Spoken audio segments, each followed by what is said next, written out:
आइए आज हम लोग इंटरमीडिएट के मोस्ट इंपॉर्टेंट क्वेश्चन को सॉल्व करते हैं जो 3D का है। एक्स वाई और जेड अक्षों की डायरेक्शन कोसाइन पता करनी है, दिक् कोज्याएं ज्ञात करनी है। तो भाई सबसे पहले एक्स अक्ष की हम निकालेंगे। अगर एक्स अक्ष की दिक् कोज्या, ठीक है, दिक् कोज्या या दिक् कोज्याएं कैसे निकलेंगी? तो सबसे पहले एल निकालिए। एल क्या होता है? कास अल्फा होता है। अल्फा क्या होता है? एक्स अक्ष से बना हुआ किसी रेखा का कोण। लेकिन जब ये रेखा जो है स्वयं एक्स अक्ष हो, जैसे मान लीजिए दीवार का क्या है ये, यानी कमरे का ये कोना है, इसमें लंबाई, चौड़ाई और ये ऊंचाई को हम लोग एक्स वाई और जेड अक्ष से दिखाए हैं। और कोई ऐसे इसी कमरे से कोई स्टिक ऐसे खड़ी हो जाए तो क्रमशः एक्स वाई और जेड अक्ष से अल्फा बीटा गामा कोण बनाए तो हम डायरेक्शन रेशियो बड़े इजीली निकाल लेंगे। अगर वो लाइन, वो रेखा जो केंद्र इस सेंटर से यानी इस कमरे के इस कॉर्नर से आई है कोई रेखा ऐसे ओपी, जैसे मान लीजिए ये मैं बता रहा हूँ, कैसे बता दूँ आपको, बहुत इजी तरीके से बताने का प्रयास कर रहा हूँ। ये 3D है एक्चुअल में। जो जेड आपको दिख रहा है ओ जेड, ये इधर की तरफ नहीं है बल्कि ये आपकी तरफ है ऐसे करके।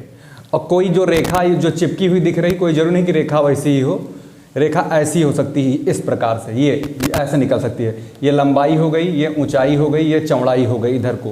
तो कमरे कॉर्नर से ये मान लीजिए ओपी रेखा है। ये क्रमशः एक्स अक्ष से अल्फा, वाई अक्ष से बीटा और जेड अक्ष से अगर गामा बनाए तो जो हमारा कास अल्फा होगा ये इसकी डायरेक्शन कोसाइन एल बोलेंगे, कास बीटा को एम कहेंगे, कास गामा को क्या बोलेंगे? एन। तो यही निकालना है। तो यहाँ पर जो हमारी रेखा है दरअसल पहले कौन है? एक्स अक्ष। तो यही रेखा है, ये लाइन है हमारी। तो एक्स अक्ष कितना कोण बनाएगा? एक्स अक्ष से 0। तो भाई यहाँ पर अल्फा हमारा क्या हो जाएगा? अल्फा हो जाएगा 0, ठीक है, अल्फा 0 हो जाएगा। तो यहाँ पर ऐसे लिख सकते हैं, यहाँ जो हमारा एक्स अक्ष से एक्स अक्ष कितना कोण बनाएगा? कोई कोण नहीं बनाएगा, 0 कोण बनाएगा। जबकि हमारा एक्स अक्ष वाई अक्ष, इस एक्स अक्ष इस रेखा यानी कि एक्स अक्ष से कितना बनाएगा कोण? 90। तो बीटा बराबर 90। और जबकि जो गामा है वो क्या होता है? इस लाइन से वाई अक्ष कितना कोण बनाएगा? ये भी 90 बनाता है, ठीक है। हमेशा याद रखना एक्स वाई अक्ष, एक्स वाई और जेड परस्पर लंबवत होते हैं। देखिए यहाँ पे कमरे का जो कॉर्नर एकदम कोना दिखाई दे रहा है, इसमें लंबाई, चौड़ाई, ऊंचाई सब एक दूसरे पर क्या है? 90 अंश पर झुके हुए हैं, ठीक है। तो हमारी एक्स अक्ष की डायरेक्शन कोसाइन कैसे निकलेगी? जब हम ये सब रख देंगे। तो आइए बारी बारी से इम्प्लाइज करते हैं। तो हम एल निकालते हैं तो क्या होता है? कास 0 कर लीजिए तो 1 आ जाएगा। यहाँ पर अगर हम एम निकालेंगे तो कास बीटा, मैं अल्फा कर दूँ क्या यहाँ पर? अल्फा। तो यहाँ पे कास अल्फा 0 होता है यहाँ पर, तो 1 हो गया।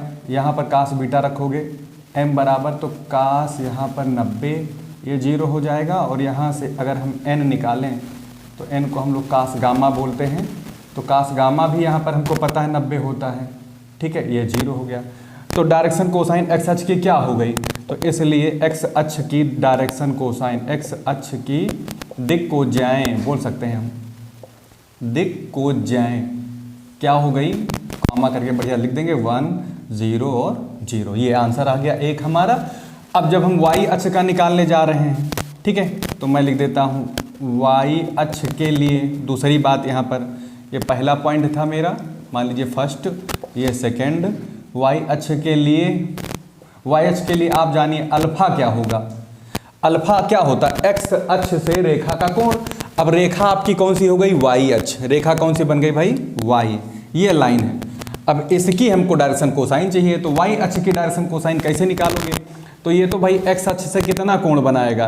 एक्स अक्ष से जो कोण बनाएगा उसको अल्फा नाम देंगे। तो यहाँ पे अल्फा तो हमारा 90 हो जाएगा। जबकि वाई अक्ष से वाई स्वयं कितना कोण बनाएगा? तो हमारा ये बीटा होगा जो कि 0 होगा। जबकि वाई अक्ष यानी यही रेखा, वाई अक्ष वाली रेखा, क्योंकि हम बात कर रहे हैं वाई अक्ष के लिए, दूसरे के लिए, तो यहाँ पर ये गामा कितना हो जाएगा? 90 हो जाएगा। तब इसकी डायरेक्शन कोसाइन इजीली लिख सकते हैं। इसलिए दिक् कोज्याएं, शॉर्टकट में अब की काम करने जा रहे हैं। तो दिक् कोज्याएं कैसे निकालते हैं हमको पता है, कास अल्फा यानी कि कास 90, ठीक है, फिर कास 0 बीटा वाला, फिर कास गामा की जगह पर 90, तो कुल मिला के मेरे पास कितना आ जाएगा शॉर्टकट में, कास 90 की वैल्यू 0, 1, 0। ठीक है, इसी तरह से हम चाहें तो थर्ड यानी जेड अक्ष वाला भी निकाल सकते हैं। जेड अक्ष अब रेखा बन जाएगी, इसका हमको देखना है कि एक्स और वाई और जेड से कितना कितना कोण बनेगा। तो एक्स अक्ष की डायरेक्शन कोसाइन कैसे निकालेंगे आपको पता होना चाहिए। दिक् कोज्याएं कैसे निकलेंगी, बहुत इजी है। देखिए जेड अक्ष जो है पहले एक्स अक्ष से कितना कोण बनाता है, हमेशा 90 बनाएगा। एक्स वाला वाई के साथ, वाई वाला एक्स के साथ, तीनों एक दूसरे पर लंबवत होती हैं। तो पहले तो 90 हो गया, तो कास 90 कर लीजिए भाई। एक्स अक्ष से हमेशा यहाँ पहला वाला एक्स अक्ष से नापते हैं, दूसरा वाई अक्ष से कितना कोण बनेगा जेड का, तो ये तो भाई फिर 90 हो जाएगा, तो कास 90 कर लीजिए।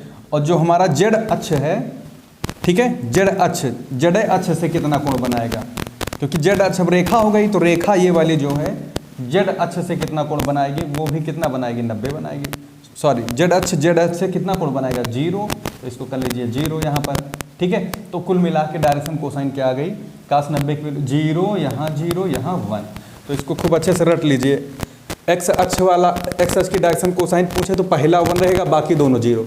वाई अक्ष वाला पूछें अगर, तो एक्स और जेड 0 रहेगा, ये वाला 1 आ जाएगा वाई वाला। जेड जिसका कहें वही 1 रहेगा, बाकी शेष दोनों क्या हो जाएंगे, 0 हो जाएंगे। तो एक्स अक्ष की डायरेक्शन कोसाइन 1, 0, वाई अक्ष की डायरेक्शन कोसाइन वाई वाला रहेगा 1, बाकी दोनों एक्स और जेड वाले दोनों निर्देशांक 0 हो जाएंगे यहाँ पर। तो इस तरह से इजीली इस क्वेश्चन को हम लोग सॉल्व कर सकते हैं विद कॉन्सेप्ट।